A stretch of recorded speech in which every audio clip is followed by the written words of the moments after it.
Hello friends, जय जगन्नाथ। आज अँला नवमी समस्त शुभकामना नहीं ब्लॉग टी आरंभ करुच्ची। प्रथम सकाल कम सारी गाधे पड़ी आमर पूजा पाठ आज बंद हो गला। आम घर छुतिकिया आम साई 10 दिन आमर पूजा पाठ किसी हो पार ना। तेणुक गाधे बाधे ब्रेकफास्ट बनवा पलि आसली।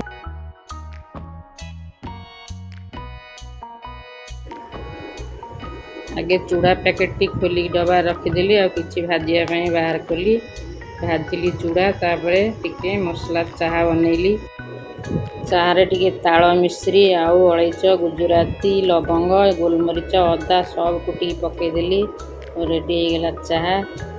चाहा सांगरे चूड़ा भजा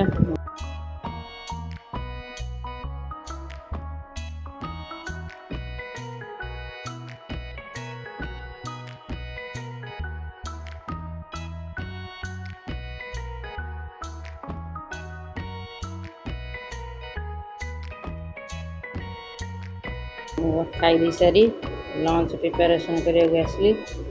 आज जेहेतु अँला नवमी सब साधा अरुआ भात सांगे डालमा आउ पत्रकोबी भजा बनैली।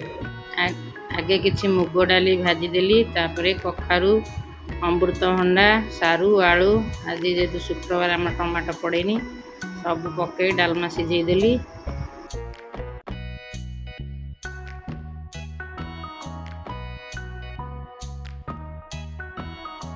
तापरे छुंक अदा जीरा आउ तेजपत्र छुंक दे जीरा गुंड लंका गुंड टिके देदेली। धनिया पत्र टिके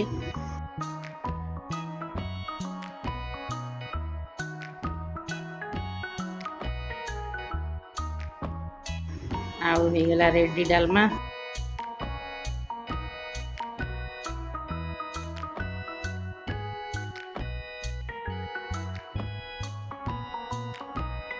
तापरे पत्रकोबी भजा बसैली। तेल पंचफुटण दे तापरे पत्रकोबी भजा कली।